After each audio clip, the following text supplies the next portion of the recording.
What up, y'all? We live, episode 113 of Studio Sports presented by Dubby Energy. Yeah, we're gonna get that taken care of soon. What's happening? I'm Jermaine. You know the deal. You know the drill.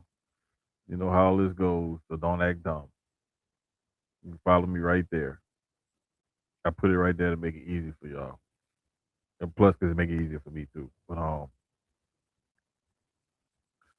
I'm about to hit this little intro. This the song I've been feeling lately.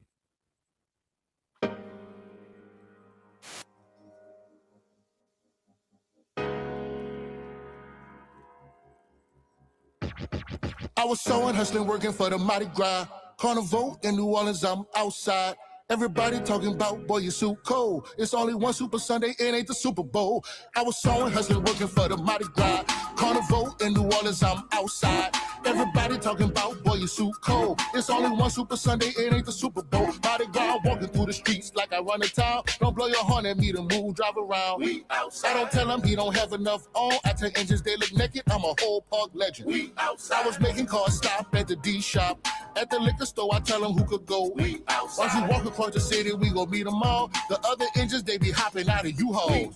You a U-Haul engine, U-Haul engine. And I'm an old school engine walking across the city. You a U-Haul engine, U-Haul engine. And I'm an old school engine walking across the city. I'm buying feathers by the dozens just to play the dozens. Telling engines stare at me, they need to study. We outside. My suit shining bangers with the chief sing. I'm walking up the street, painted like Sting. Painted like E. Honda. Don't let me get behind you, coming with a crowd of ganja. I passed the St. Thomas, walking to South Liberty. I told the engine I'm too pretty for you to be ripping me. St. Joseph night, no killing me. I was sewing, hustling, working for the Mardi Gras. Carnival in New Orleans, I'm outside. Everybody talking about, boy, you so cold. It's only one Super Sunday, it ain't the Super Bowl. I was sewing, hustling, working for the Mardi Gras. Carnival in New Orleans, I'm outside.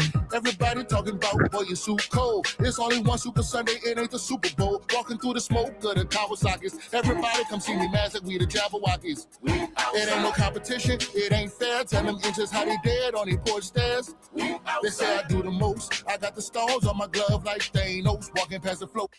You know what make me happy? When I be walking with a hatchet in a third. Man, what's crazy is I got a text because I'm pretty sure that's who he used to march with was the Wild Chopper Tula. We got two engines running I double think in that's the what he did. 13. I don't It's know. like I turn the cover where they stand at my feet, second and deep. So when you see them with a bucket, boy, they toe down. Just throwing carnival caranas when they go down. I was sewing, hustling, working for the Mardi Gras. Carnival in New Orleans, I'm outside. Yeah, I'm about to text him right now. Talking about, boy, you so cold. It's only one Super Sunday, it ain't the Super Bowl. I was sewing, hustling, working for the Mardi Gras. Carnival in New Orleans, I'm outside. Everybody talking about, boy, you so cold. It's only one Super Sunday, it ain't the Super Bowl.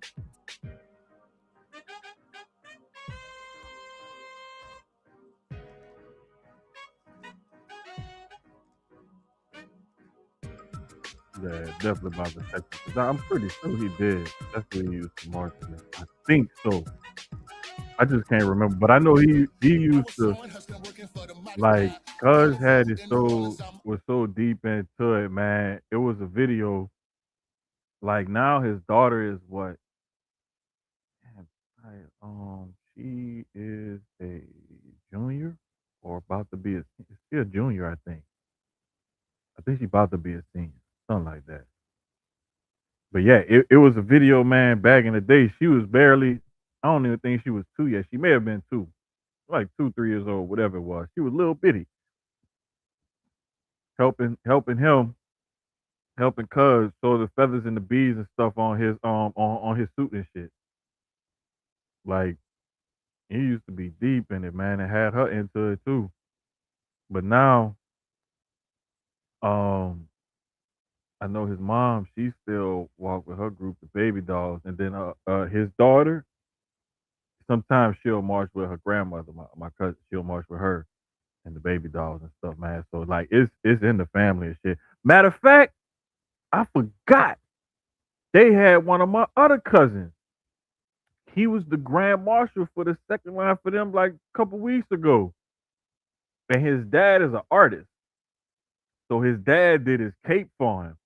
Man, I gotta see the cuz post that link yet, man, cause that, bruh, that cape that his pop like I gotta get his pops to do some more shit for me, cause like it's been a minute since I got his pops to do some shit for me. Like I just remember being little, like back in the day when he used to do these t-shirts, especially these little tank tops and stuff for the different basketball camps and shit, and he'd have extras and stuff. So we get like all the little extras and stuff, man.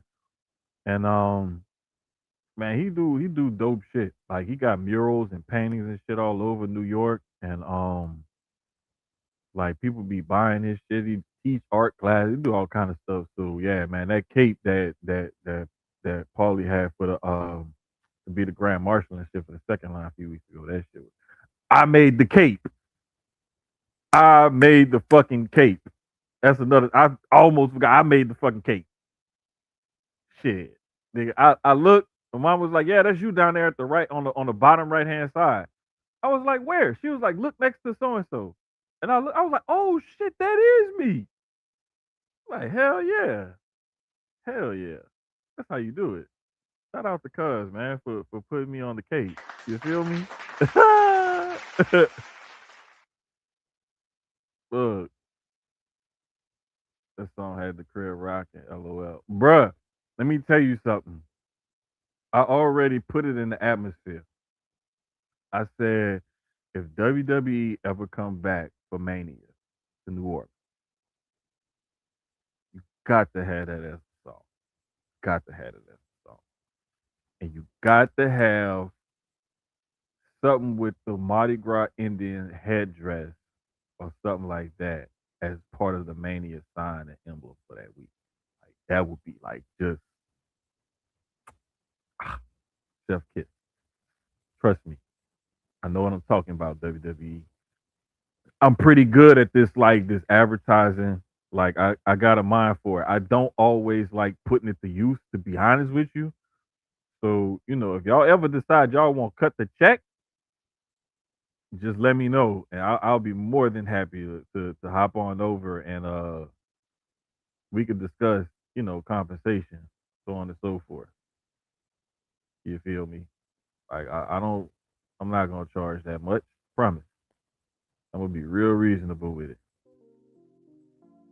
Be real reasonable with it. But nah, man. We got a little bit to cover tonight, not too much, because it really ain't that much to like truly like peel off and get into deep like that. But um, there are some things that are going on that we do need to make note of. For example, NFL is having an issue with the referees association, and they're already looking at hiring possible replacement refs. It says NFL seeks list of possible replacement refs if CBA not reached. So they're getting into it with labor dispute with the NFL right now. Also, the Browns are proposing a 5-year window for trading draft picks instead of a 3-year window. Because currently you can only trade a draft pick without year limit, and that was 5. So the Browns probably have some of it. I wouldn't be surprised if something like staggering first round pick like I'll give you a 26, a 28, and a 30. You know, first round draft pick instead of 26, 27, 28. So it could be something like that. Who knows? Um, I'm just saying, like, there's a few little things going on in the NFL that I, I mean, it's something worth covering. Like, big waves of free agency are pretty much over with. I mean, we did have a couple of trades. Um, so there is that where the Dolphins traded Jalen Waddle to the Broncos. Sucks, but hey, it is what it is. I have a really good friend who is a Dolphins fan. Who I had to hear his mouth about all of it for an extremely long, damn near unnecessary amount of time. But I was messing with him on purpose to get him going. So it was partly my fault. I'm not gonna lie. I'm not even gonna lie to y'all. I got him going on purpose. Um, but nah, man, like it. I even had a Broncos fan that was upset. Dre, Colorado Dre, not 290 Dre, but Colorado Dre, was upset about the compensation. And I get it. You know what I'm saying? You never want to give up first round picks in any type of trade unless you feel like it's absolutely necessary. However, Jalen Waddle can add that extra oomph to that offense for Denver. It'll be well worth it. Um, and you got to think about it. Sean Payton's offense, when you have that deep threat, it unlocks a whole different thing to that offense because he finds a way to take shots regardless of who he has at receiver.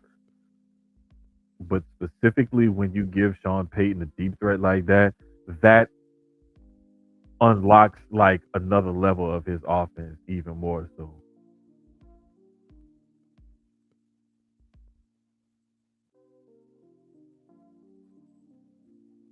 Oh, cuz just text me back. Yeah, he said he liked the song and shit.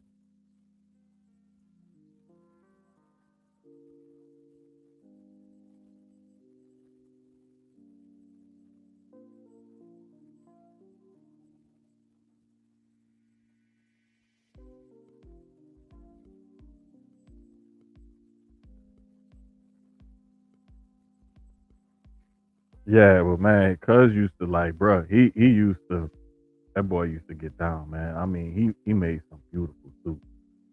I mean, beautiful suits. Like the amount of time and technique and everything it takes to put together one of them suits with the feathers, the beads, like everything. It's a lot, man. And I always give them props for stuff like that because it takes a lot of time, it takes a lot of money also, a lot of resources, and you want to preserve that history and preserve that part of the culture and everything. And so I always give props to those who end up preserving that part of our culture from the city where I'm from in New Orleans and everything. So definitely shout out to y'all for real, for real.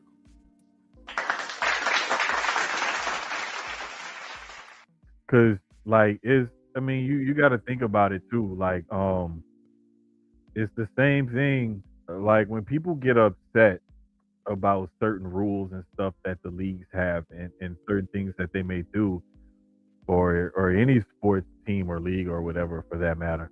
Like you got to understand they trying to preserve what they have and they trying to like get things going. They want to. It's a certain image that they want to portray, right? And they want to make sure that they continue on with that. And so a lot of the times you may see them do things or enforce rules or whatever that you may not necessarily like or think that are should be enforced or whatever it is, but it's like they have the right to do that because that's their league and they want to preserve. Like the NFL says, protect the shield is the saying. So I know I've been we talked about it kind of last week, and I'm gonna hit on it again just because there's been more discourse about it. For what I don't know, but they keep talking about the Max Crosby non-deal to the Baltimore Ravens. And Max Crosby came out and had some comments about he never felt the warmth and the welcome from Baltimore from the flight over to his time there and everything else. It just didn't seem like they gave him the cold shoulder and everything or whatever he said. Um, and now he's happy that he's staying in Vegas. And then it came out that it's supposedly a neon. There's just all sorts of mudslinging and PR stuff going on from both sides. I'll say, not just from one or the other, from both. Um, because the Ravens are trying to protect themselves, and then there's other people involved because there's other doctors and so on and so forth. It's just a mess. Bottom line, though, you got to be careful. Um, where you get your information. Again, I'm gonna always say that and I'm gonna preach that until the day I die. But also, just notice how when things don't go a certain way, how people start to spin things, how they start to try to, you know what I'm saying, push push narratives and change the narrative and steer and control the narrative. So just be careful with that. Um, but yeah, man, it's a bunch of BS that's out there a lot of the time, and I tend to, I like to ask certain people about certain things because I like I want to make sure I get the be you stupid, bro. Brando crazy, but no, like it's just it's the fact that people believe too much of what they hear out there, and like I keep saying, this time of year you really got to be careful, um, because it's lion season. People will put anything out there right now, so stick to your trusted sources and stuff. But no,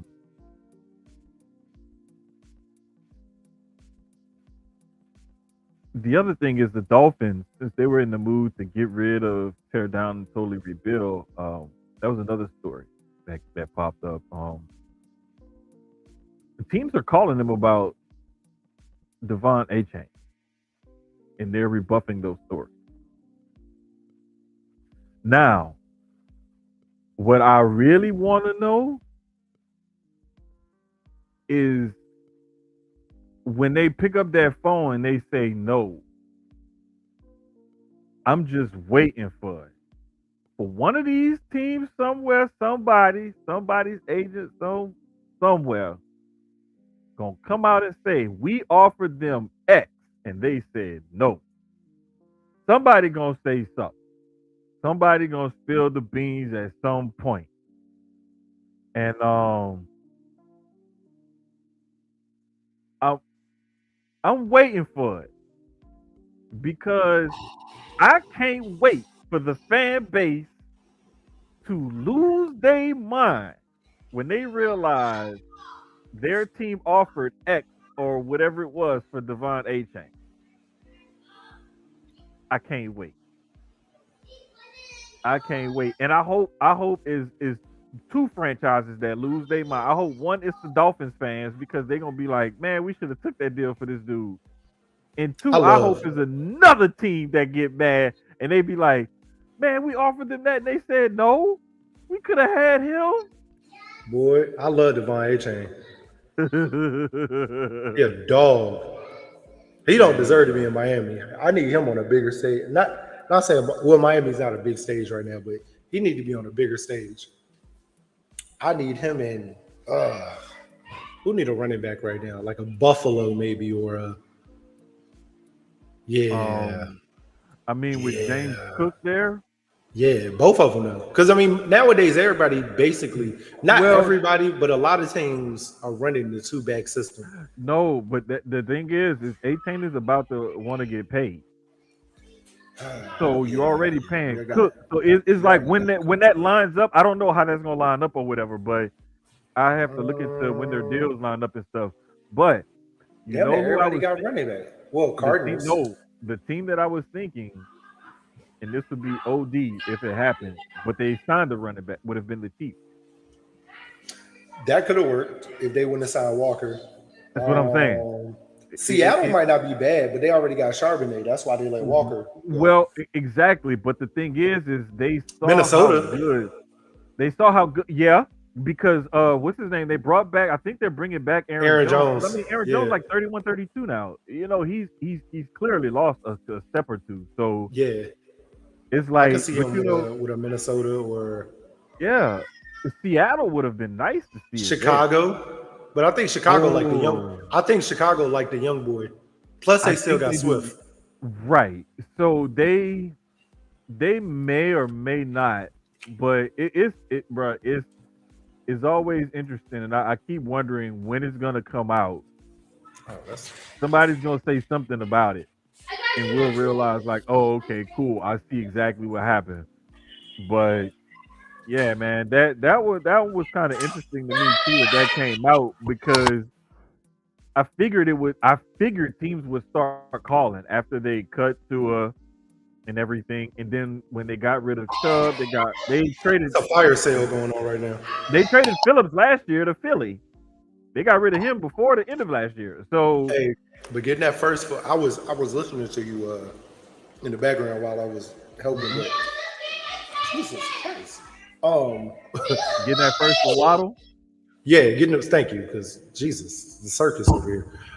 Getting that first for Waddle is amazing. I know Dre. I heard you when you were talking about it. Dre didn't want too fond of it, but I don't. For what Waddle brings and that downfield threat that they needed, along with Sutton, putting him on the other side of Sutton, y'all were already close. I mean, you were a quarterback away from going to the Super Bowl this year. Adding a Waddle with that offense, y'all go out and now you can use that, second round pick on a wide receiver or a running back or defensive pieces that you need to get over that hump, possibly, that can help get over that hump. I love it. I think you putting Sutton on this side, Waddle on the other side. You find you a nice little slot. You find 1 or 2 slots to go with the tight ends. You got some. I mean, you already building. I think it's an amazing move, and it's a move that shows the franchise like you're ready to win now. Bro, Like and we're ready to continue the winning that we've been doing by adding a piece like a Waddle. I would give up the first round pick for a Waddle easily. To say he's a smaller receiver, 5'10", 185, he's been pretty damn durable. Yeah, 16, 17, 14, 15, 16 games played in his 5-year career. Like, you can't say that the kid ain't durable. Yeah, like I love Waddle. I think Waddle is an amazing. I'm not a Bama guy, but I love Waddle. I think he's a dope wide receiver. He's been consistent since he's been in Miami. I could tell that Miami is pretty much, all right, we just gonna blow all of this up and start over, pretty much.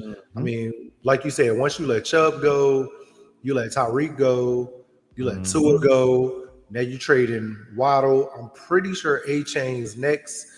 If they keep him, I'm not surprised, but I am surprised. But it's pretty much a fire sale down there right now. So yeah, the thing is, man, like, shit, they could end up with 3 first-round picks if they get something for A-Chain. The only thing about that is I don't think this draft isn't super running back heavy.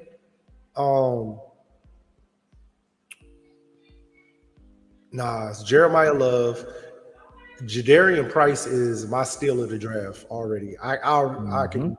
He's my player that we'll get more into it when we get closer to the draft. But I've been saying Jadarian Price is going to be one of those where a lot of people are like, Jeremiah Love got most of the attention, but they forget that Jadarian Price was right behind him, and he was a knockout too. Also, the running back from Penn State, he's another steal. Them two are the quiet steals of the draft. I don't think Tate is a steal. Tate's not a steal. There's a bunch of kids out there, man, that's really gonna show something, and I can't wait to see what a lot of these kids have to offer.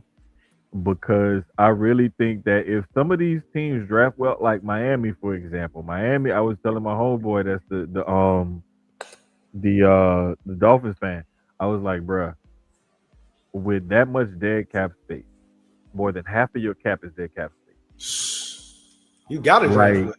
You have to hit on every pick this year and next year, and then hope free agents want to come down there because you don't really got the money, so you got to hope people are coming for like low 1-year contracts right now. Right, you got to get guys on prove-it deals who you can say like, look, we're going to give you an opportunity to showcase your talent. But this is also a good build through the draft type of thing for Miami because, like you said, I mean, you're a lot of the draft picks coming in are gonna get a lot of play time because they can't sign a lot of free agents. So a lot of guys are gonna get drafted there, and it's gonna for rookies, it's gonna be a great landing spot.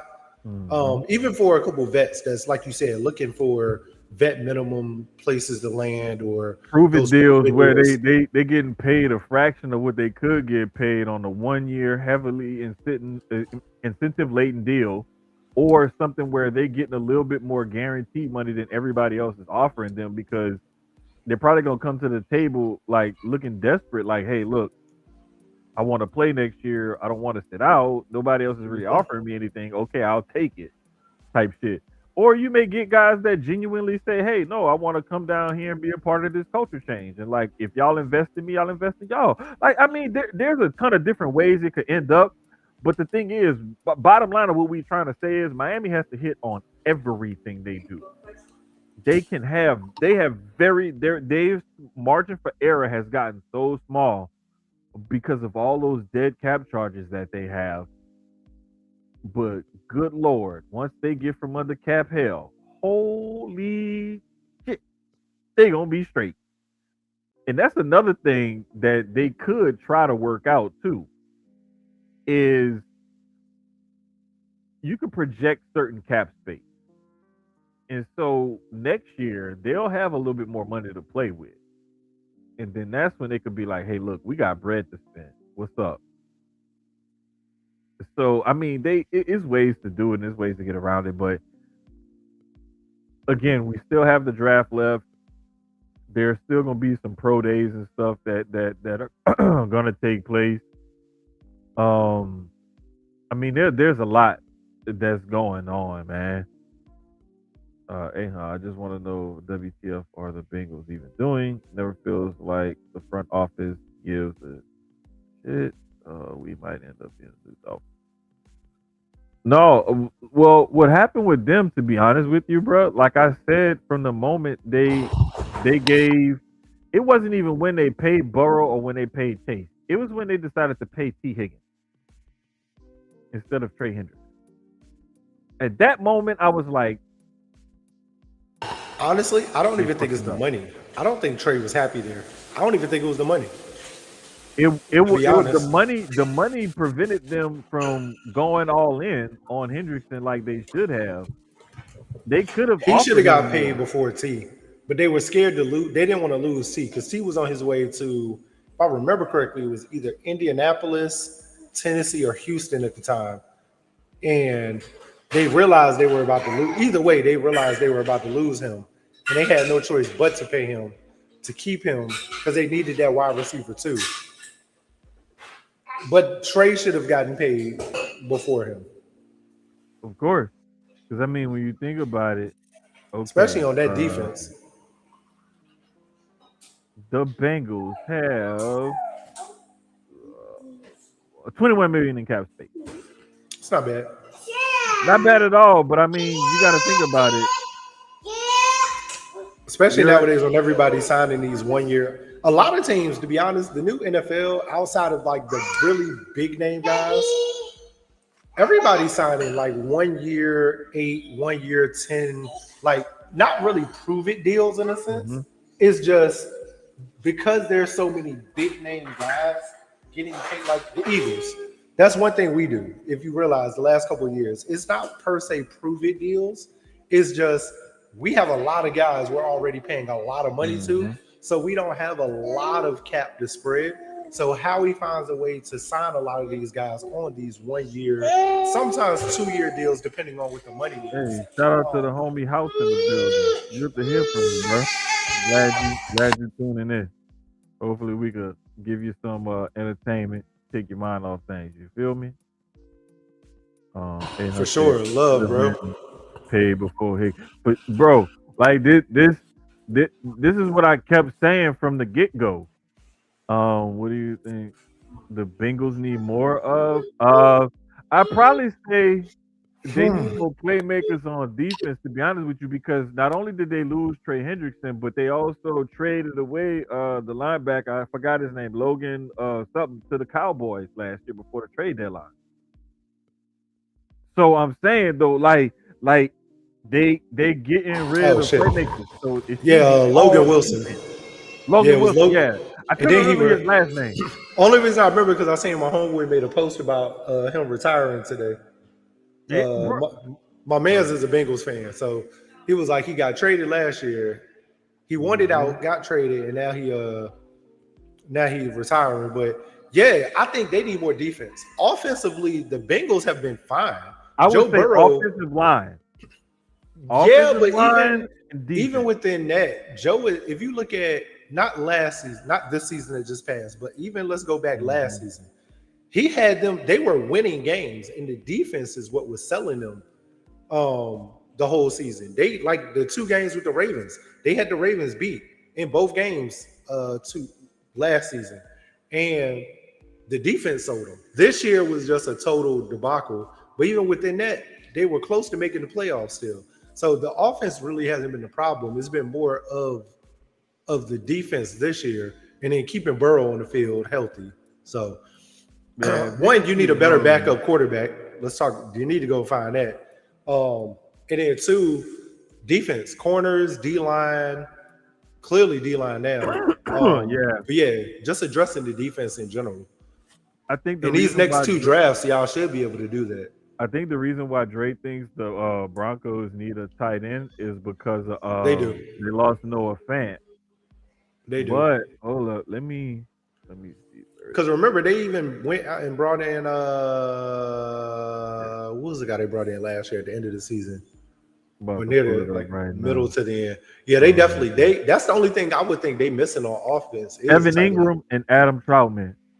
I like Ingram though. That's the other part. I actually do like Evan Ingram. That's the thing. Like he because he was in Jacksonville before he was with the Broncos. Right. He still has some of that athleticism and stuff left. And Troutman is there because he's a Sean Payton guy. And Troutman has that long, lean body, but I mean, he knows that offense. And so it's good to always have a guy there on that side of the ball that knows that offense and everything. But the thing is like there's a lot of teams that need tight ends, and a lot of teams are going to be looking, and the last one mock draft that I recently saw have the Dolphins at 11 taking Sadiq from Oregon. Bruh, Sadiq has been moving around the board so much. I've seen him come into us. I've seen the one you saw. Yeah, they got Sadiq going low, middle, high. Over. It's all over. And it just depends on, I always say it just depends on who picks where and when, and if their guy comes off the board, who's next. But I've definitely seen Sadiq move a lot. That's the biggest thing is who's coming off the board at what point.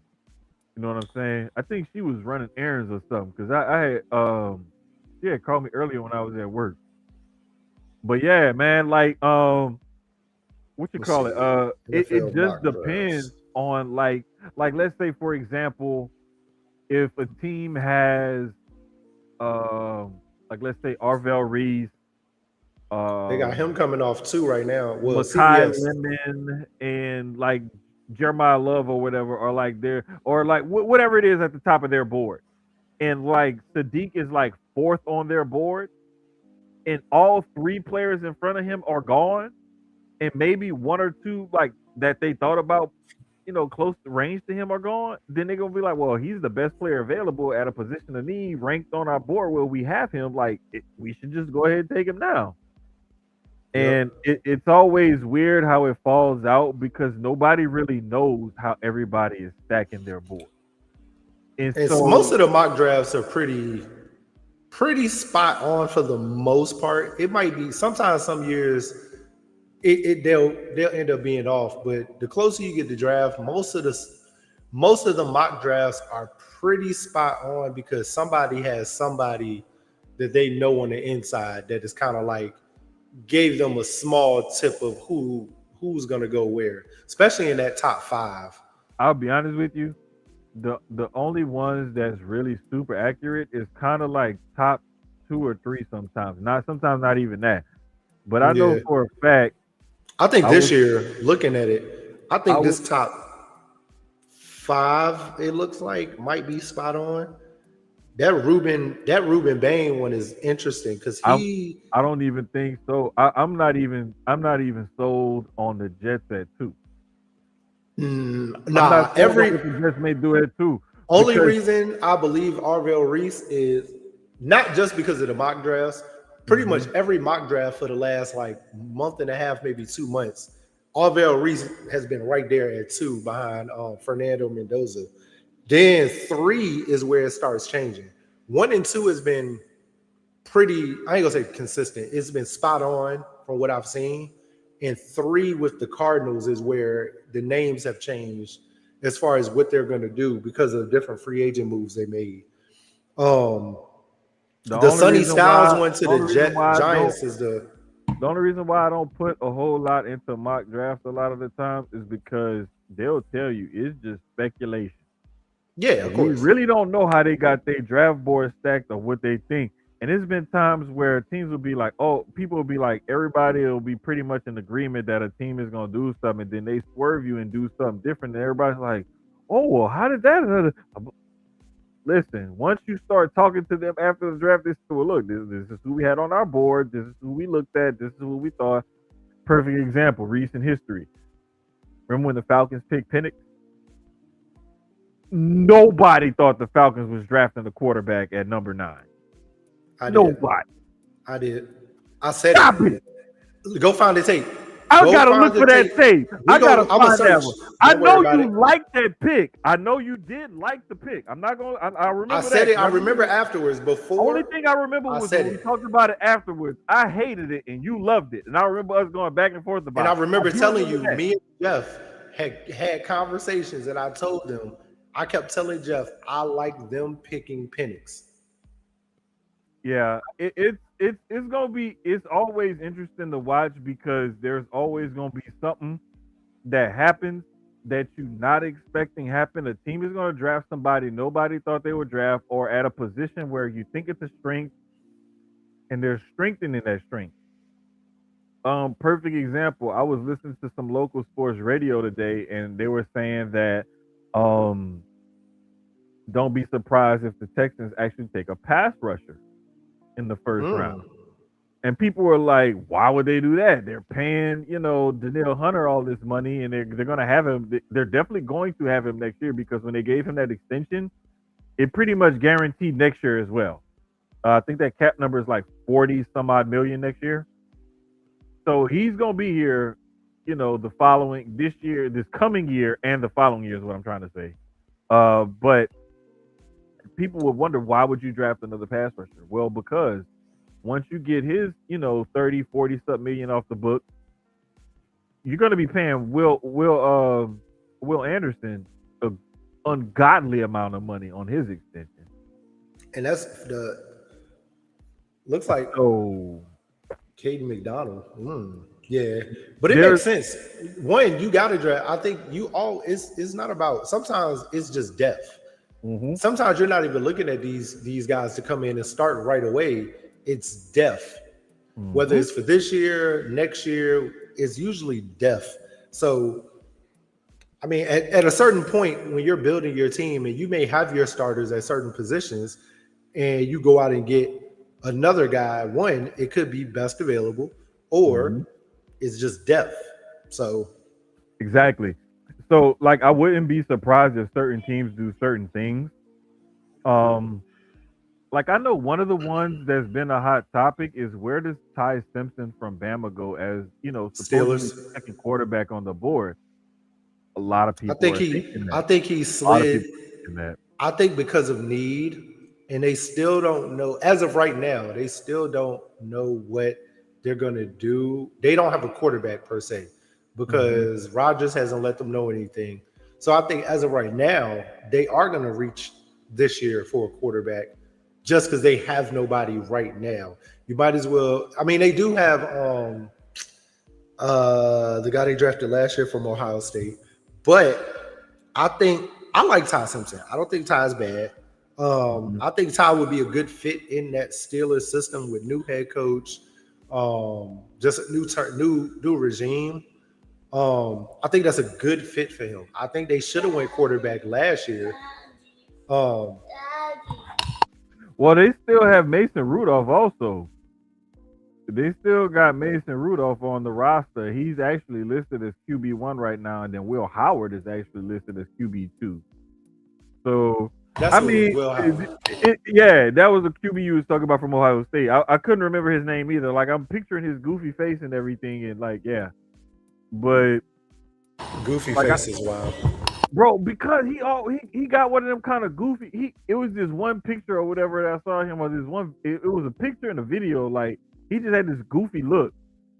So, but nah, like I think the Steelers are one of those teams where if they can figure out that quarterback position, they got some other pieces in place to where you can say, hey, if we get some decent quarterback play here and this run game takes off, we can really make some noise because that defense is still top of the line. And that's what a lot of teams with these top defenses need is you need a run game. If you got a run game and a defense, you're going to win a lot of NFL games. And Yep. if you can get competent quarterback play Oh, with that run game and that defense, you're pretty much going to make the playoffs every year. oh yeah. So it's like that's what teams choose to do when they choose to build around a defense. They want a solid Especially run going game and good quarterback especially play. going into the playoffs. I mean, you got to throw the ball, but not as much. We just seen Seattle run crazy in the Super Bowl. They did pass the ball, but they ran the ball way more. The previous Super Bowl, I mean, Jalen was throwing, but Saquon got off. Right. You know what I Right. mean? So And you look at even when the Chiefs was winning their Super Bowls, like of course you had Patrick Mahomes, but they always had a running back that was a threat that could get the job done for them. and now they have a Super Bowl winning one to go along with their Super Bowl winning culture. I hate the Chiefs. Hey, bro, they building it over there though. Like, And them picking up Kenneth Walker adjusted. I realized once, and that's why we were talking about the mock drafts. Once they got Kenneth Walker, I realized the mock draft changed. And now it's got Washington taking Jeremiah Love at 7 and the Chiefs taking an edge now. At least that's what the mock draft say.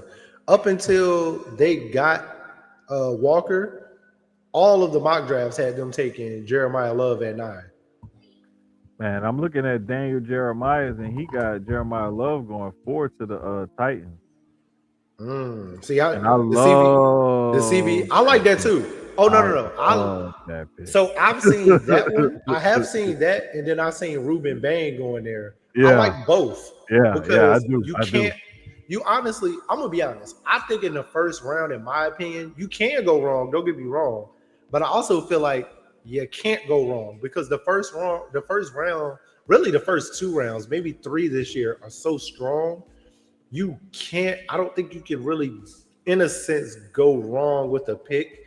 Because either, like I just said, either you're going to add depth or you're adding a key component that you were missing that can come in and start right away. So I'm gonna put it to you like this.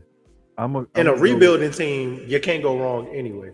I'm gonna go with history, and I'm gonna say about a fourth of them in the first round gonna be decent, and the percentages just drop from there. Because I don't trust them. I don't trust them at all. Like we've seen Tom Brady go from the 6th round, pick number 199 to the Hall of Fame. Oh, of course. And that's every year though. We've seen every Jamarcus year. Russell be the number 1 overall pick and be one of the biggest busts in history. Of course. Like, I mean, we've seen people go undrafted and become Hall of Famers and Super Bowl winning players. Brock Purdy was Mr. Irrelevant and just signed a He's still Mr. Irrelevant. He's still Mr. Irrelevant. You can hate that man all he wants, but that man gets the job done for San Francisco, and he got paid. He got paid. Mac Jones is better. Hey, they got Mac Jones on their roster too. Like they do. He should be the starter. I said that all season. I didn't understand why. Well, I still don't understand why that man is running hot. And I get it. Mac Jones is your starter, but I mean not Mac Jones. Brock Purdy, but he kept getting hurt. Mac is healthy. Just keep riding the horse that's got you, that's getting you there. I mean, that's just me. That's just me. But also, I don't like Brock Purdy, so he's ass. Exactly. You hate this man for no reason other than he probably beat the Eagles or something. No, has nothing to do. He's ass. I watched him play. He sucks. Did DJ win? DJ If won? he God if damn he it. sucks, I mean, for somebody that sucks, he wins a lot of games and got paid a shitload of money for sucking. I mean, I I don't know. Hey, again, That's just my theory though. That's all. That's just my theory. Look, that's just, bruh. That's just like yesterday. I'm not gonna lie. I was pushing my homeboy buttons on purpose, and I finally told him. He was like, "Bitch, I knew you was doing. I hate your ass." I was like, I know. My bad. I'll stop. I do that from time to time on purpose. Bro, but bro, we've been knowing each other like 20 something years, so it's like, shit, it's gonna happen. Like you know how it go. But nah, man, like it's what I always tell people though, as we wrap up the NFL, I always tell people again, just be careful this time of year, watch where you get your information, and always cross check it.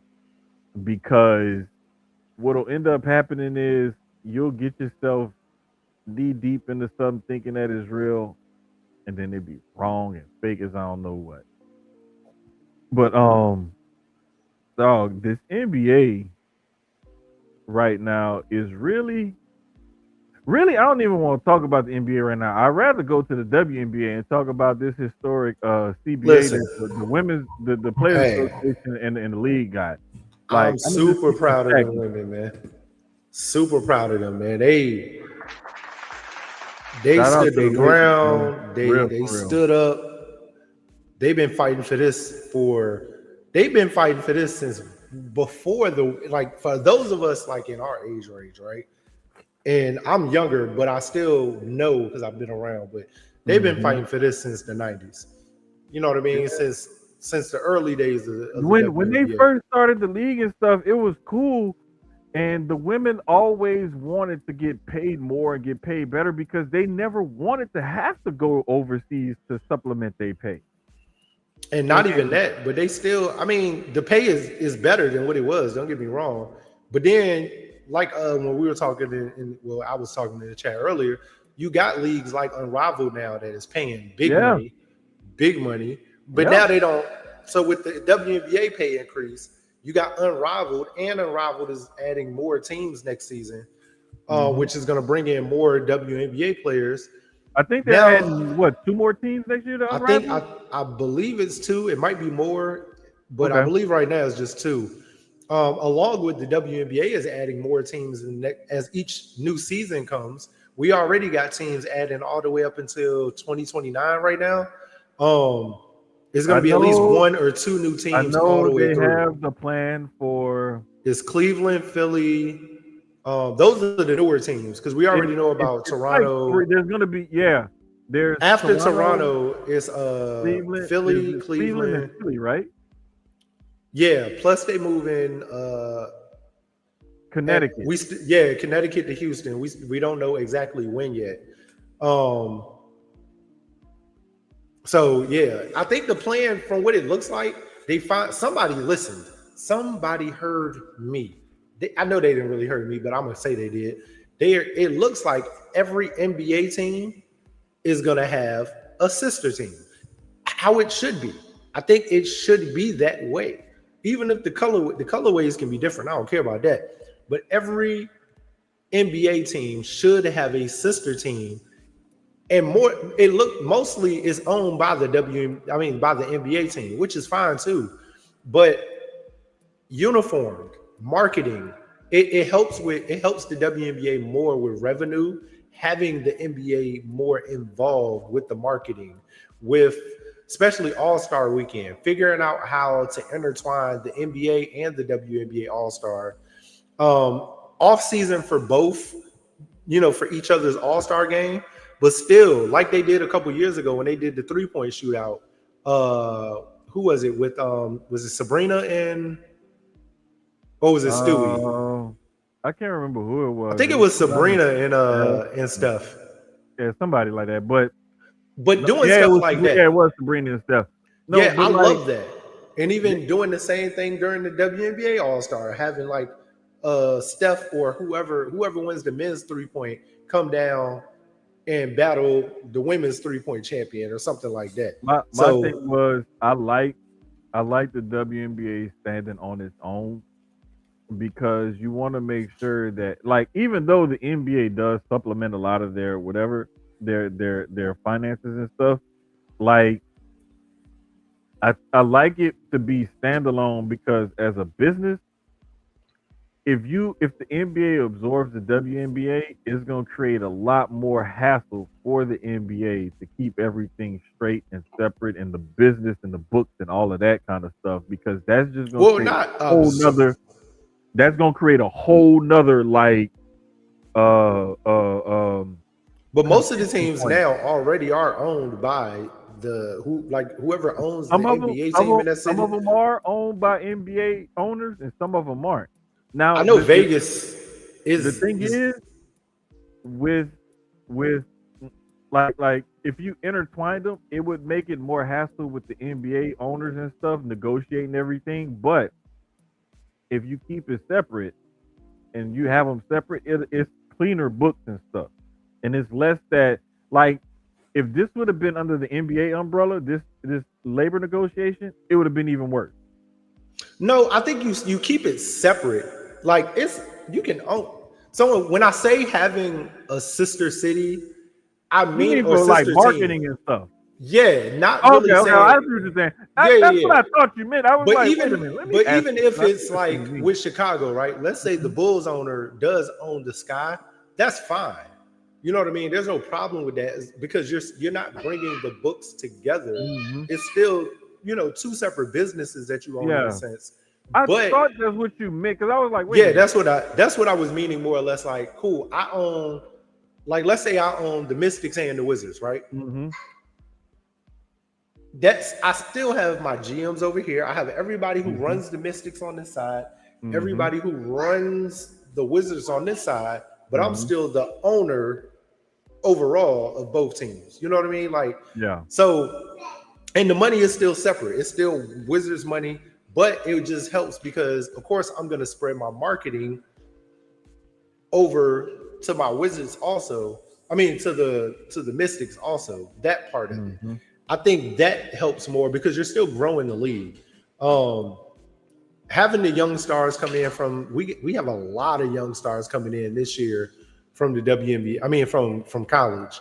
Some certified stars at that, along with the stars that have come in the last 2 seasons, along with the stars that were already there, and them continue building their names.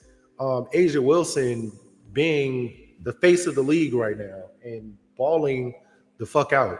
It's so crazy. Her relationship actually helps grow the league too. And it's crazy. It's everything that they do, no matter what it is, helps grow the league so much. Like even having that conversation earlier with Sloan where he was mentioning about Seattle and he wouldn't go, him personally wouldn't go to a Seattle game because they don't have stars. And I'm like, I started listing off like, what was it, 5 or 6 stars? I'm like, yeah, you may not want to see them, but there's an ass load of people that's coming to see these 5 or 6 stars. And these are international stars like Dominique Malunga, right. Like Gabby Williams.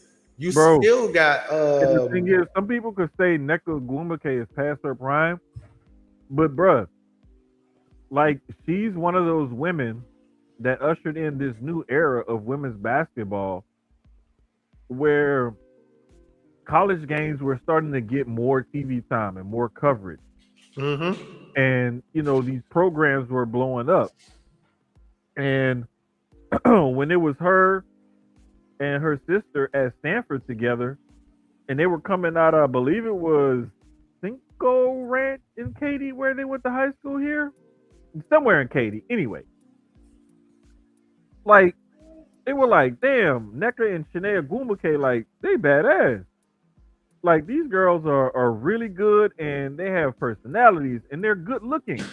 And it's like they're helping bring in a different era of the women's game where it's like, let's just call a spade a spade. Like, These girls don't have to be butchy or they don't have to be awkward tomboys or whatever. They can be pretty girly girls and bust your ass on the court. And I love that the fact that the W is leaning into the different personalities and the different, lifestyles and looks and everything else of their player. That's my hey, tell my friend I said good night.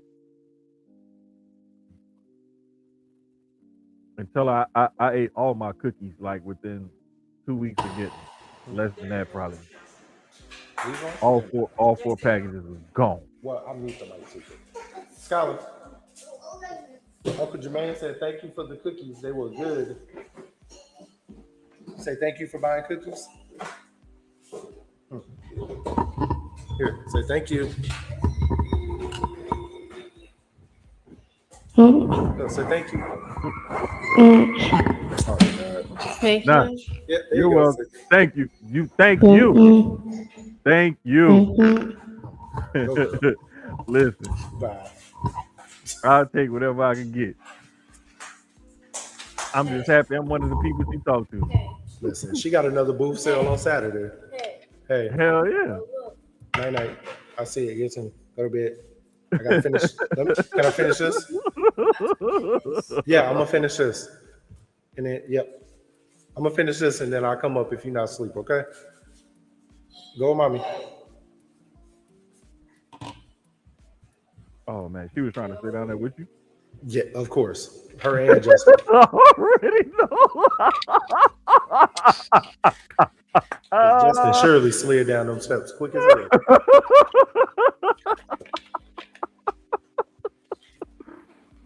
Man, I already knew. But yeah, man, like it's just crazy because I'm just so happy for them though, like to get this deal done and for the league to actually be thriving the way it is with this new TV deal and stuff. Like man, for real, like I'm so happy for them because I know this was a thing for like a lot. Like personally speaking, I got two. I know two of my homegirls I went to Tulane with played in the W, and there's a couple other ones that went that I knew of or whatever, just because I knew Gwen and Janelle. But I think Sarah Gorey played. I know Grace Daly played. It was a couple. It was a few girls on those Tulane teams that I remember that played in the W. And like I know, like they've been like some of them still like real involved in the game, and some of them just kind of keep their eye on it kind of loosely or whatever. Mm-hmm. But like I know they're happy too, just because it's good for the women's game. Period. And moving forward, like that's all they wanted to see was this game just grow and progress. And it's gonna keep growing. And the good thing is it's gonna keep growing. Even this current CBA is gonna grow even more from there. I mean, some people will look at it and be like, y'all were fighting for that.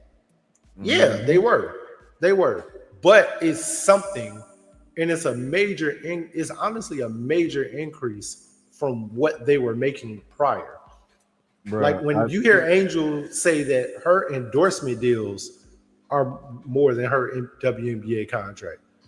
You're looking at like an Angel, even an Asia Wilson at the time. Like even that, like her new potential contract with the Aces is nice, but hell, she probably still got endorsement deals that are at least maybe 5 or 10 times that. But at least her WNBA money, like she's helping be a pioneer for what can futurely come in the next 10, 15, 20 years for these girls. So shout out to Alexa Philippou on ESPN and Shams for their reporting on this. But the salary cap will now be $7 million. Previously, it was 1.5. I ain't gonna lie, it do sound crazy. Wait, that's why you wonder why so many. But then you wonder why so many of them get cut because it's like exactly the Supermax starts at 1.4 million. Previously, $249,244. You ain't even, you right toe tipping at 250 and I now want you're to going laugh. from 250 to 1.4. I low key do want to laugh because it still is crazy. Say like if that's so it really is a Bruh, major it is. increase for them. But Why? when you look at it, it's like, damn. It's Bruh, like, damn, they still ain't really making wait. shit for real. The average salary will be around Six, 600,000. yeah, I saw instead of three. Previously, it was 120. The average Oh, salary it's jumped 120. 5 times. Wait, the Mm-hmm. minimum now, 300,000. Damn. The minimum, 300,000. The NBA was that back in like 98. Bruh, the previous minimum, That tells you how far behind they still are. wait, But of course, the men's game is different, so we can never compare. the previous Of minimum, course. 66,000. But, 66,000? I ain't gonna lie. I might need them to say F the CBA and go hold out again. Bro, I'm gonna need y'all to ask for a couple more million, man. bruh. Let's change that No, 7 to like 15. the way Jesus. the way the average salary and the minimum jumped, by five, the salary cap jumped by 5 times. No. You It's know, definitely a Supermax major jumped like increase. five, almost 6 times. Like it's exponentially better. But the thing is that when you compare it to everything else, it doesn't seem like much. But you have to look at their league and their league revenue. And when you extrapolate it out and everything, the money that they're going to be making and that they're going to be pulling in, this now makes it. And then the biggest part about it to me, all those increases in is great, and those numbers look great, and all of that, and the math and all that good.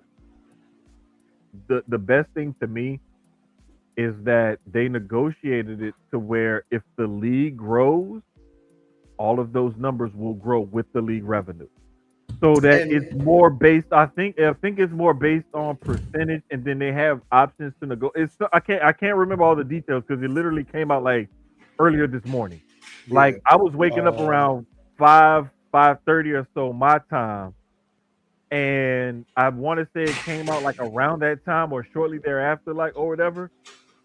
Because I know before I left the house or between the house and work when I woke up, it came out. So it was early as fuck. But oh, here you go. Yeah, the average revenue share of almost 20%. Like you said, cap now starts at 7 million, up from 1.5. Supermax begins at 1.4. Average salary and range of 600K, with the minimum around 300K. And then the average revenue share of almost 20%. So, I mean, major increases from where they were, with a lot of work still to be done. I'll say it like that. hmm So, it shout out was to that them. was that Very proud number. of the work they put in. Yeah, it was that 20.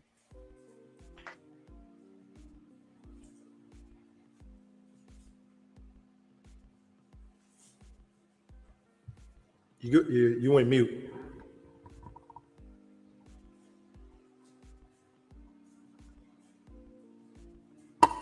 You muted.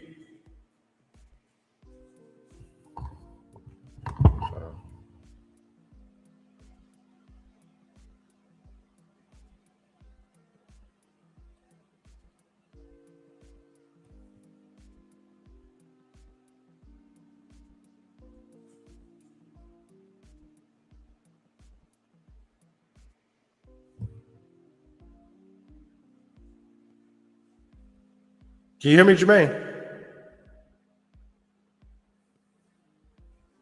I think he unplugged something.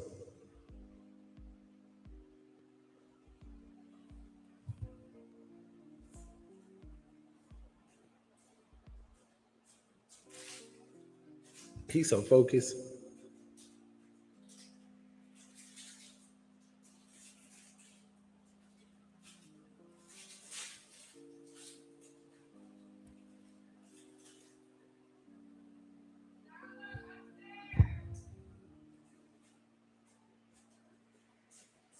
Jermaine,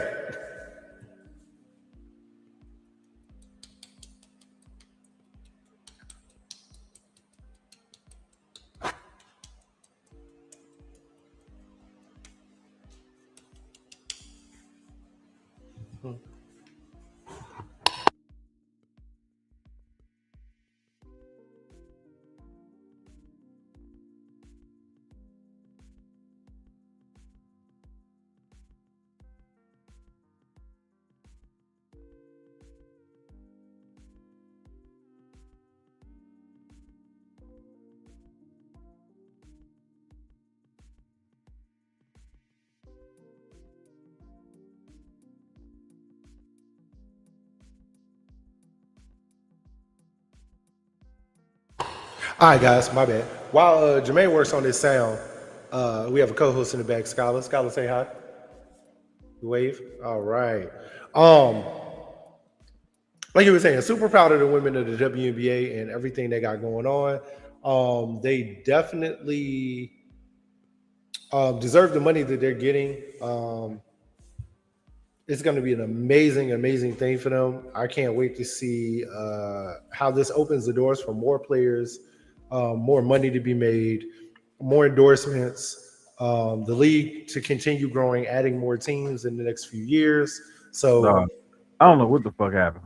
yeah, you were talking, and then out of nowhere, it just went. Bro, I ain't even touched nothing. Like I told y'all before, I said this on Fresh Pod. I said this on my pod too. Like I leave everything in the same way I found it, and I damn near put my mixer and everything in a drawer after I finish potting, just so I don't touch nothing, fuck nothing up.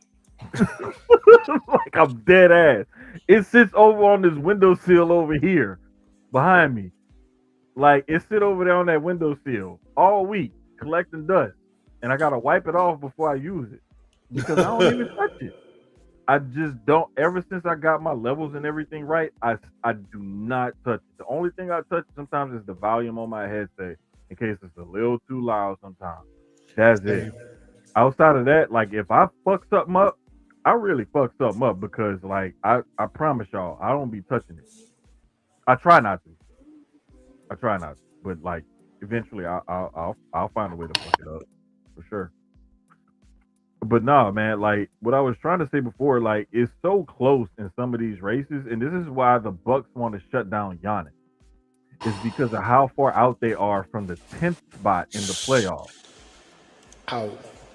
I'm talking about it. They don't want him to get hurt for two reasons. If they do keep him, they want him to be healthy going into the next season, healthier than he was this season. If they don't keep him, they don't want him to get hurt to hurt they trade whatever they may be able to get back in the trade.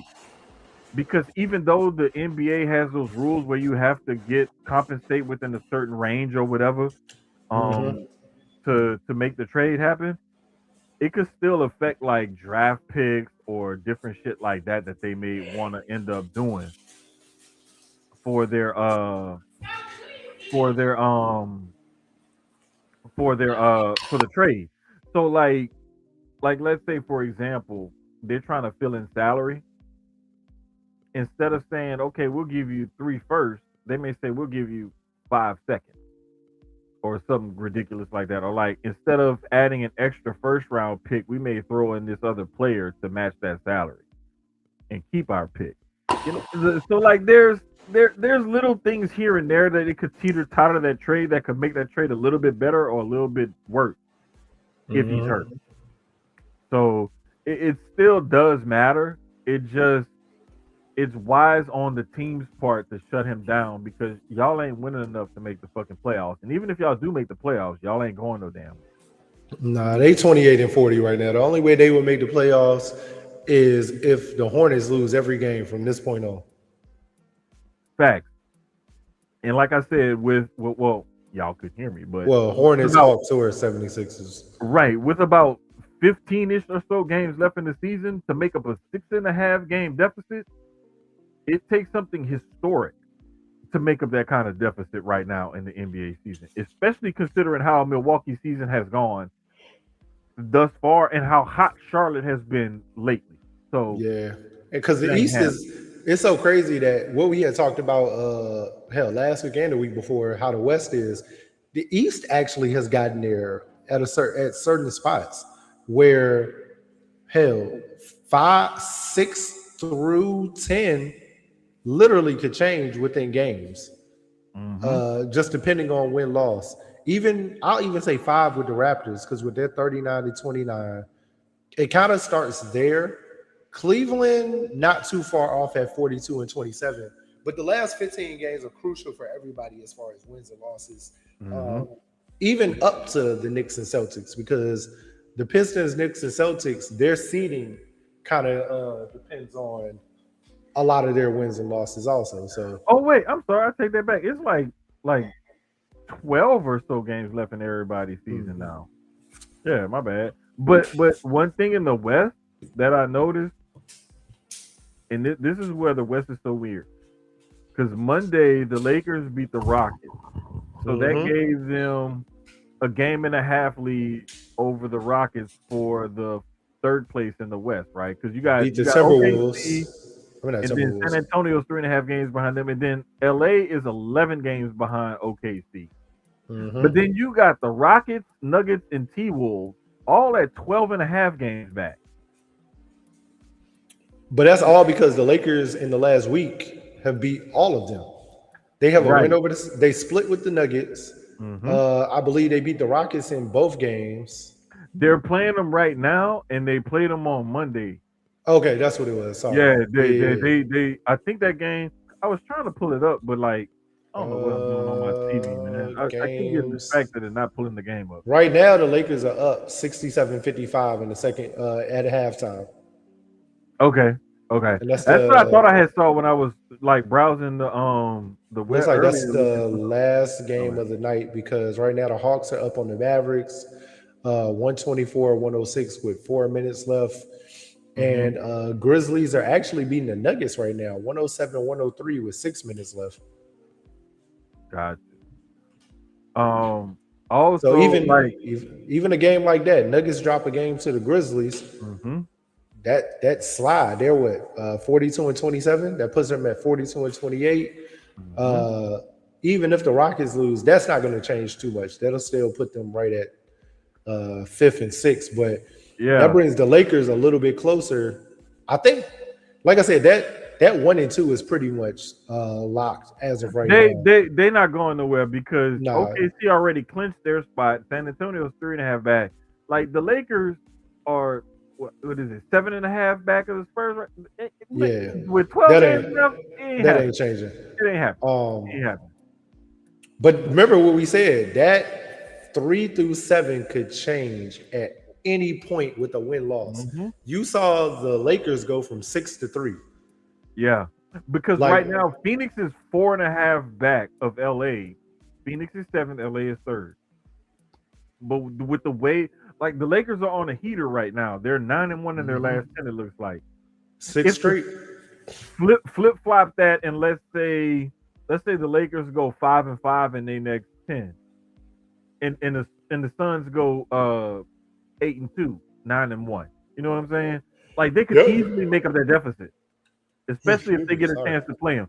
So it's like there's so many. We keep trying to tell y'all, pay attention to some of these playoff races because a Yep. lot of these games towards the end of the season, when most people think it don't mean nothing, it mean a Super important. whole hell of a lot. A Especially when the whole rate, hell of a lot. like we just said, with the East and the West, and certain parts where the East from, I mean, no, sorry, the West 3 through 7 suit Hmm. every game matters, every game, and then So important, bro. the East is the bottom, but every game is important from here on out for them also. Hmm. Yeah, because you got teams like what if Charlotte would have started off their year hot like this and like kept playing like this? Charlotte may be in the top like 4 or 5 right now, Hmm. with as hot as they've been like within the last like 2 months or so. But you also have teams like the Hawks, who what if they would have made those trades or whatever in the offseason Early. and went into this season with this roster? Like Yep. it's a lot of stuff. And And I would say the same thing for Washington. If they would have got like Trey Young early in the season instead of now, would that have made a significant difference the in only their thing, team? the only reason why I think not is simply because he's been hurt. Now, had they made those moves and him and AD were both healthy, we might be talking about something. But because both guys have been hurt, it's like it's hard for me to imagine them being better than what they are now because both guys have been hurt. That's all. I would have loved to see. Well, and that's why I know you really high on them going into next year is seeing those Hmm. guys healthy with all those youngins that they have and seeing what kind of chemistry they can And with build. the draft picks that they got coming up for this year, Right. I like a Washington. Like I said it before. I like a Washington and Atlanta, a Sacramento next year, especially Sacramento and Atlanta with the trades they made. Not Mm-hmm. Sacramento. I'm sorry, Utah. Utah Oh yeah, and yeah, yeah, Atlanta. yeah, yeah. Utah was the other team, but Sacramento Especially, like surprising too. especially Utah. Utah Yeah. making those trades, shutting down the people that they shut down, the injuries that they had this year, and then Mm-hmm. getting everybody back healthy next year. Oh my God, Utah easily. I ain't gonna say. I don't think, depending on chemistry and how they play, they could be in this 5 through 9, 10 discussion. Bro, I would not be surprised at all. That was the other thing. I knew it was something else about that Rockets Lakers game that caught my attention because I had saw the scores or whatever briefly earlier, and I took a peek, and something really stuck out to me. And I knew, like I said, like I can't end NBA talk without hitting on this. Kevin Durant has 2 points at halftime right now, and the Rockets are down by 12 to the Lakers. This is the second game in a row where LA has basically come up with a game plan to take Kevin Durant out of the game. And the Rockets have not figured out a way to get him more involved. And that to me is strictly coaching, and that falls on Ime Udoka's head.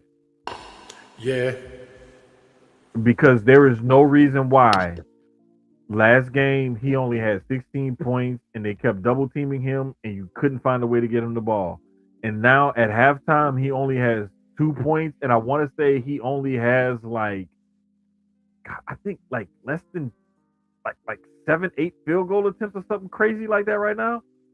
Like it don't make sense, bro. Like there's no 3 field goal attempts. That's what it was. I knew it was something stupid, but like it just doesn't make sense, bro.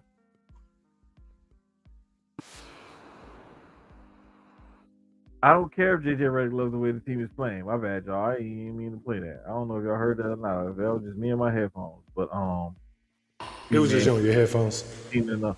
Oh, because bro, I was looking for how many field goals KD had. I thought it was 8. It was 3. That's crazy. 3 field goal attempts at halftime, bro, with 2 points. This don't make no sense. But it's happened a lot this season. I don't think so. When the trade went down, I didn't like it. I think lately I have not liked a lot of. About this. I have not liked a lot of KD's moves as far as the teams he's decided to go to. I didn't like the Phoenix move of him wanting to be traded there. I don't like the Houston move. And it's not the players that they were giving up, it's just a fit. I don't think he fits with Houston. Bro, I'm gonna put it to you like this. I didn't think he fit with Phoenix. He fit and that whole thing with Phoenix. And it's crazy to say that Kevin Durant doesn't fit. To me, he fit. The thing with Phoenix was they couldn't stay healthy, and that doomed them. Especially Bradley Beal with as much money as he was making and that no trade clause and everything, that really torpedoed him right there. And then when him and Book couldn't stay healthy either, like that really fucked over. But I like this Rockets team. The only thing is they're really inconsistent.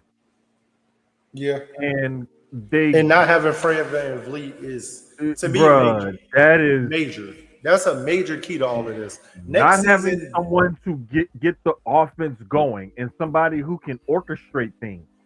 Another scorer. It's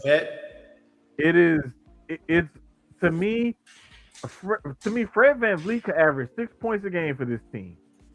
He could, but his presence, his presence would be. It wouldn't even. He could average 6 points and 4 assists for me.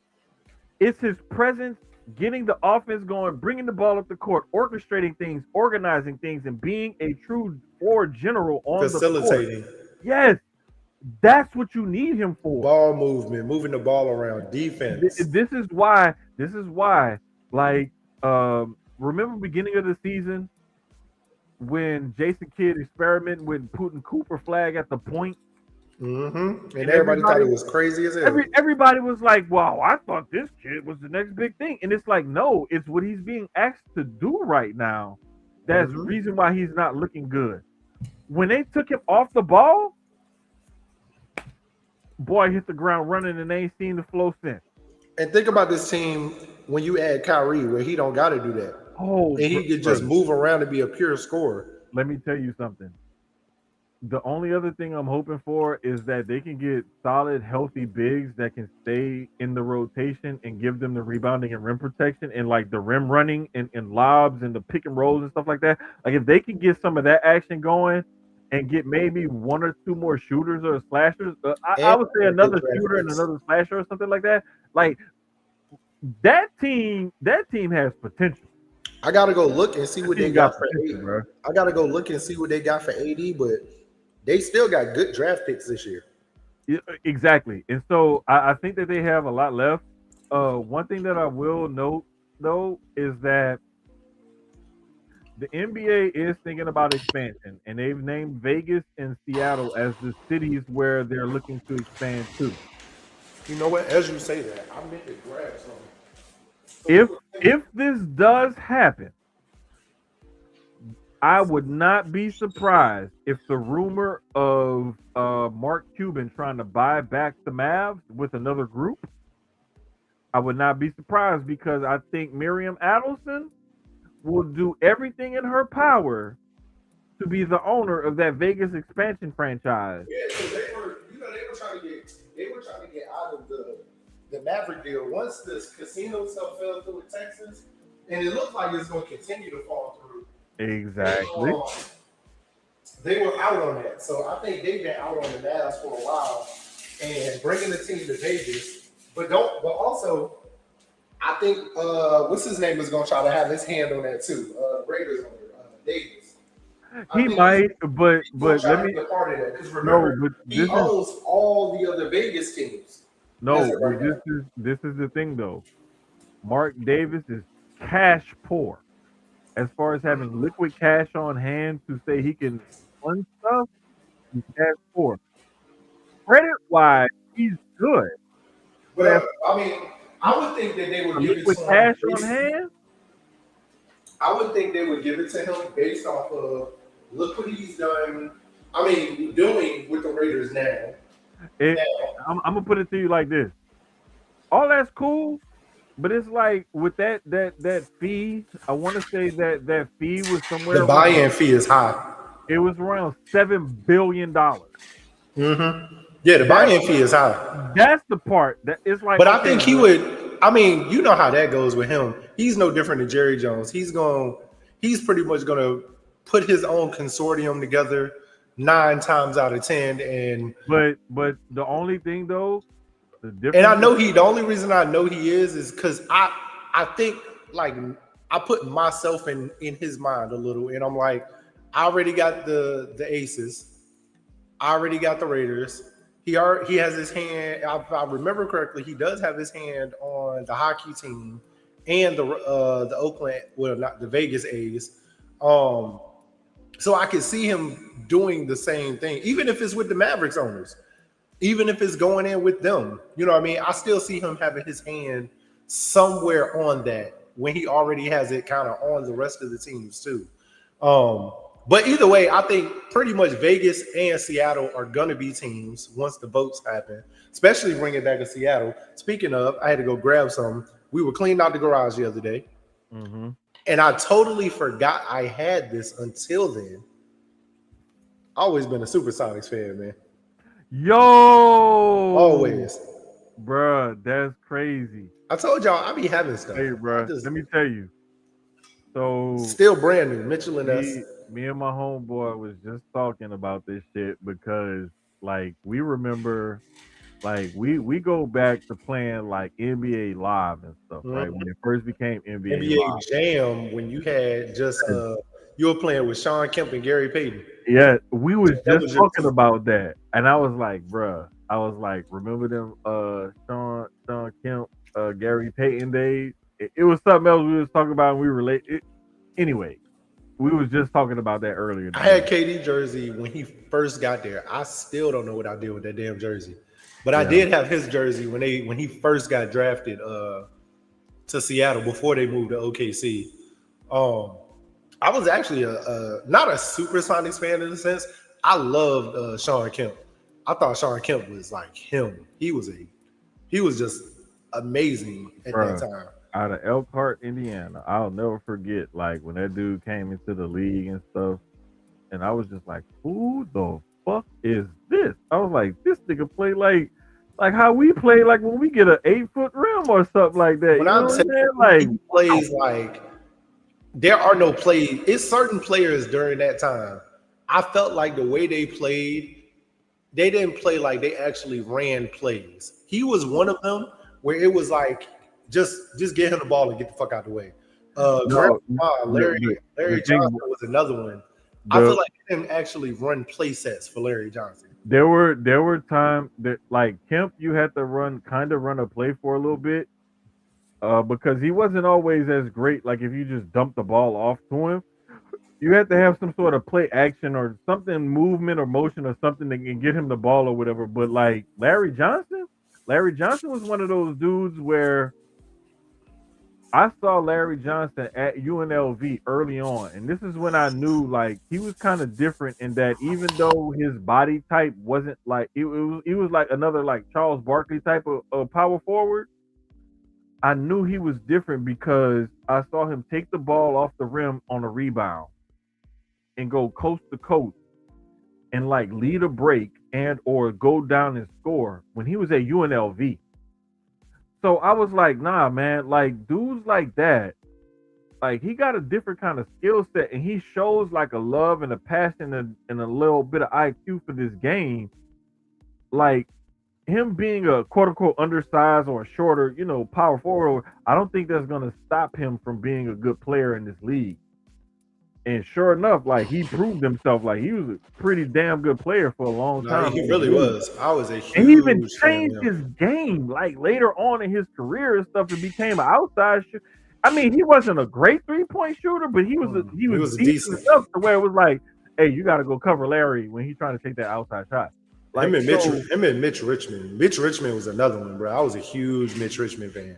bruh, them old school Run TMC days with him, Tim Hardaway and Chris Mullin, Oh my god, bruh, I was a low key like Warriors fan. bro, this is the thing though. Like people think that Don Nelson actually started that whole run and gun offense and everything. Do do the knowledge, nigga. Like that drop says. Go back and look at Doug Moe and the Nuggets in the '80s when he had Kiki Vandeweghe, Fat Lever, and I think he had 3 different people average 20 plus points a game on that squad. Doug Moe was one of the first ones I remember doing that offense. Don Nelson just had it more flashy because he had Richmond, Hardaway, and Mullen. Yeah, And Paul Westphal later, like, kind of, like, really, like, made it popular in Phoenix. And then they brought it back with what's his name in Dallas and then with Steve Nash and them. They brought that same kind of offense didn't they back. really? And Well, didn't they really start it more in LA with the with that Showtime? with the Lakers pushed more fast break. But if the Lakers couldn't get their fast break, they would break down in their half court set because early on they still had Kareem. So Yeah, if they couldn't push their fast break, they'd break down in the half court set. But like as far as like that quick strike offense, like Doug Moe and them and Don Nelson and them and Paul Westphal, like they was like, hey, we want a shot, 10 seconds. Get a shot up. Boom, push the ball up the court, boom, pass 3 passes, get a shot up. Like boom. Like, cause I remember like when I was playing organized basketball in high school, like there would be times where the coach would be like, hey, X amount of passes, get a shot up. Yep. Run the offense this way, boom, boom, get a shot up. It was 3 to 5. It was always 3 to 5 passes. 9 times out of 10, that's what it was. At least 3 touches once you pass half, 3 touches before any shot. And it gotta go up. And like, bro, like, and that's when, like, even though they had me playing more of a post position when I played for the school, like I still learned all the shit the guards and stuff had to do in the outside shoot because that's how I thought. That's how I looked at the game and everything. So I always looked at the game from everybody's different position and stuff. I never wanted to pigeonhole myself. And like just learning that and then watching how all these teams play and stuff like that, that's when I was like, oh, okay, I see how basketball is really played and how you can really finesse the game and stuff like that, man. And this is why, if y'all wonder why guys like Keys and I have such an appreciation for the women's game, because the women's game is more like you would see if you went down to your local YMCA or the 6'5" and under league, or you go down to a rec center or a park or something.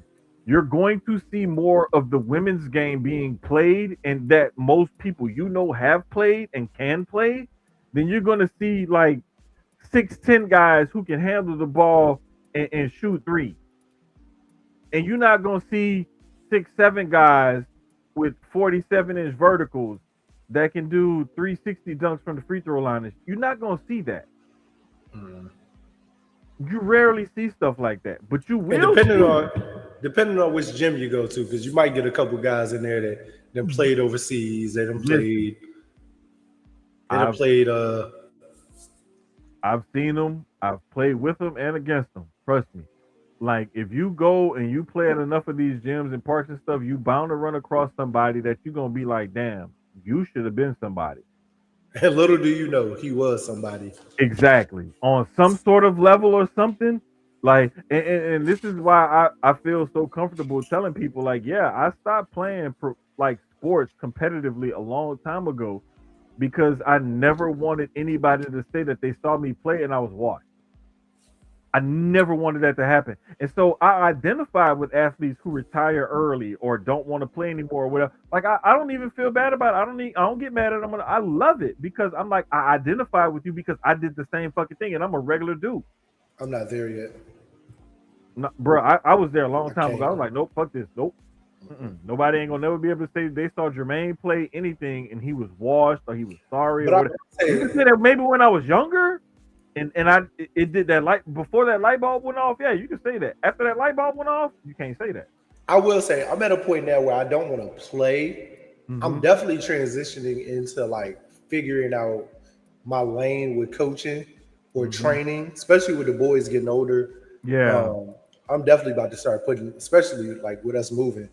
Yeah, and you got the hoop with them and everything. Like, yeah, that's coming with me. So I'm definitely going. I'm camping them out once we. Don't worry about it. Trust me, I'm already ready. Like, I already. Listen, let me tell you the even though my son, Maddie never even tried. Matter of fact, Maddie told me we need to talk more F1. Bruh, like, I wish I could. I created a fucking monster with them too. Because so I wish you could see the TV. Shit. I wish you could see the TV to the left of me right now because I got the F1 video game pulled up for as soon as we done.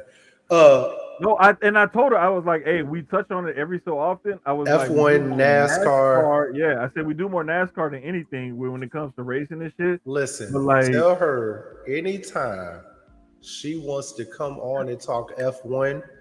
I tell Breeze all the time, bro. Like, if you got a Wednesday where you got time, especially the way this season has been going so far, brother, come play. I told her. I told her. I said, hey, you want to come on and talk? Because I keep telling. I told Breeze a long time ago. You're our honorary third, bro. Like, you talk good ball, you talk good basketball, bro. You talk. You know your NASCAR in a way that we don't. Like, bro, you're welcome at any time. Just let us know when you want to be on. The funny thing is, same thing with Maddie. The funny thing is, whenever I talk football with Breeze, hell, we need a female on here. I get the opposite. Exactly. I get the opposite with him because he played wide receiver on a D1 level. So I'll talk to him and I'll get a similar kind of but the offensive, the wide receiver perspective, and then when I talk to Stanford, I'll get I'm a former NFL cornerback perspective. Like, I love talking to both of them because I get high level football talk from two different perspectives. That's why I like talking football with people like that, because it was just like I was telling my homeboy earlier when I was messing with him. I was like, bro, listen, like, and yesterday I was like, bro, listen. Like, once I started talking high-level football with certain people that have played the game, coached the game, or still involved in the game at a certain level, and we on the same page and stuff, I was like, can't nobody else tell me I don't know what I'm doing or I don't know what I'm talking about, because I got people that you look up to that all of us, like, they tell me I know what I'm talking about. Yeah. You can't tell me nothing. You can't tell me shit after I heard that.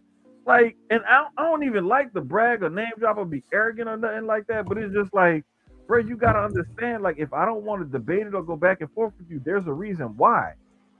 And I'm not trying to be like, you know, whatever. Like, I'm trying to put myself above nobody and nothing like that. Like I tell people all the time, I'm just a nigga from Uptown who was a nerd about sports. I just happened to put myself in the right situation, make the right connections, and I got where I got. But like anybody could do what I'm doing. You just got to put in the fucking work to do it. And not many people are going to do that. And I did. And so I got where I got. And so that afforded me the choice to be like, you know what?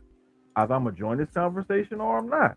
And if I choose not to, there's a fucking reason why. And 9 times out of 10 is because I don't want to be bothered. Mm-hmm. But with that being said, man, I hope y'all filled out y'all fucking bracket. I was just listen. I pulled as you were talking. I was pulling up the men's. I figured that's what you was because I heard you typing. I knew that's what you was doing. I could see the look on your face. You know what's crazy? I didn't even start our normal. You know, like normally I had our brackets already sent out. I ain't even doing this. You or Dre, one of y'all would have sent it to us. Don't worry about it. I'm gonna do it now. All I gotta, it's ESPN been look. They've been sending me notifications for the last like 2 days, and I just been ignoring them. But it's a click of a button. That's it. Get it done in the morning. Well, I wanted to get done early tonight because I know it's stuff. It's hella games. When I fill mine out, I gotta look up this one little formula that I got, and it take me a good minute to fill that one bracket out. The other ones, it'll take me less than 3 minutes. There's gonna be a lot of upsets this year. But when I follow this one formula, that's how come I won the one last year and got close the other year. I followed that fucking formula. Yeah, I won't come close at all, ever. Listen, y'all thought I was like, but that first round gets everybody. The first round, look, bro. I'm looking at the men's one, like, who's the upset this year? And I don't know. I'm gonna put it to you. The only tip I'm gonna give y'all about South Florida over Louisville is there's a certain set of analytics and statistical markers that you look at. And when you look at the national champion, the last like 20 or so years, it follows that trend to a fucking T. And that's why I will not give up on that fucking formula. But the thing is, you also like sometimes there's a Cinderella this year. There's statistics, analytics, and all that and everything else, but there's also gut feeling. There's watching the game. There's knowing the matchups and stuff too. Because I know I talk a lot about statistics, analytics, and all of that, but there's a lot of the times where you just have to have a feel for shit. You got McNeese. Hey, McNeese State might do it again this year. They looking nice over at Vanderbilt in the first round tomorrow. I can see them doing that. Another tip I'll give y'all too. When you look at some of these lower level, some of these teams and their lineups and stuff, and who plays the most minutes, who's in the rotation starting lineup, if you have a veteran team where their top however many per minute per game players are veterans and they've been together for a while, or they're just veterans and they've played the game for a while, look at what kind of system they run, and if they're an offensive or more defensive based team, and if they're an offensive team also, especially with college basketball, look and see if they are a big team or if they're a team that relies on shooting 3-pointers and shit like that.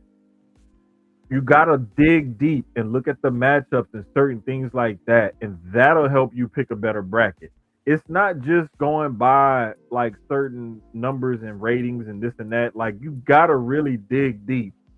And you gotta know the game in order to pick a good bracket. Mm-hmm. And even then, it's not an exact science because shit just happens sometimes, and you can't account for that. So, with that being said, I really ain't got no rant this week because I don't feel like being upset, and I don't feel like fussing at y'all no more than I already did through this episode. How did they do that? Bro, the Rockets was down by 12 at halftime, and it's 6 minutes into the second half, and now they up by 3. All I saw was they cut the lead to like 7 or whatever. Like KD hit a couple of shots early on. Because it's the Lakers. And they was bro, but it's the Rockets too. It's the like Lakers. these is and this is one of those things where I keep saying about basketball. Like I keep seeing teams that's wildly inconsistent throughout the year. Wildly inconsistent. Like Austin Reeves only having 5 points right now. Bruh, Luka's got 22, but then DeAndre Ayton got 14 because he just scored. And that's DeAndre Ayton is one of those players where he been so up and down. He gets into his own head and he allows himself to get taken off track mentally and taken out of the game so easily, where he takes away from his potential because he can't get out of between his own ears. So, but man, let me get out of here because I gotta call my homegirl back for her birthday and make sure she done made it home or whatever. Like it's hard being big bro and big and unc and whatever to some people, dog. Because sometimes you gotta like let me reel your ass in. Come here. You need it's a lot. I hate it sometimes. But like, like I told you earlier, it's like I've been this like since I was a kid. So it's like everybody be like, "Hey, Jermaine, nigga, I was in high school and I had to fucking cook and stuff because it was like, nah, we like the way you do it." Like, so it's just like I'm used to it by now. Like, I'm in my 40s. It's like I've been this like literally all my life. So it's like, why stop now? Fuck it. Might as well keep doing it. God put me here for a reason. I'm just trying to fulfill my purpose. But yeah, Maddie says we need to watch I believe it's gonna be the 24 Hours of Le Mans. It's coming up sometime. She didn't tell me exactly when, but I know it's coming up because it's springtime now. So I know it's coming up sometime soon. I ask her. Never remember when. Tell her if she hasn't already, which I feel like she has. Watch the F1 show on Netflix. Nigga, her and Drew was upstairs talking about it the other day. If I'm not mistaken. Yeah, I just started season 3, so they told me I gotta watch it, and I was like, yeah. There's a NASCAR one. NASCAR has one too. Here's the thing, like I gotta watch that one. I gotta watch the NASCAR one and stuff. But it's like I got like 2 or 3 other projects I'm supposed to be working on. It's hard, trust me. Like it's like, and then I got like 50 shows I'm watching right now. They still don't know. Like the day shift and the night shift is arguing over me right now. So I might be going the nights next week. I don't know. Bidding wars. Got a little good bidding war. I still don't know. I still don't fucking know. Why y'all arguing? Add another $2-3 on top of that. Listen, that's all I care about. Like, I'll stay here if y'all want me to, but are y'all gonna give me that shift differential?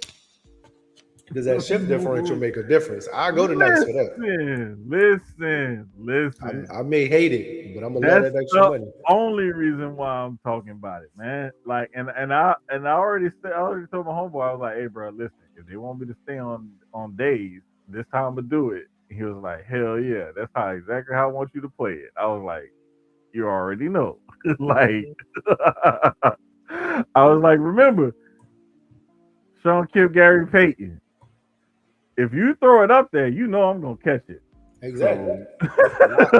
Lob City for a reason. Nigga, that brought up some stories, and that nigga was like, hey, bro, I still remember that time you was about to fight that cop. The first time. Anyway, that's where we gonna end the show, because like I said, I ain't telling none of them fucking stories till somebody cut me a fucking check. Fuck y'all. Y'all thought y'all was gonna catch me slipping. I ain't slipping. I did that shit on purpose. Just tease y'all. We fighting cops. Yep. All right, guys. It's been episode 113. We appreciate y'all each and every week. That was one incident. It was as usual. That was one. 2026 still going to be an amazing year. I can't wait till we get to the middle of it because things are changing, and this pod is going to look a lot different. Can't wait. But until then, I'm Keys.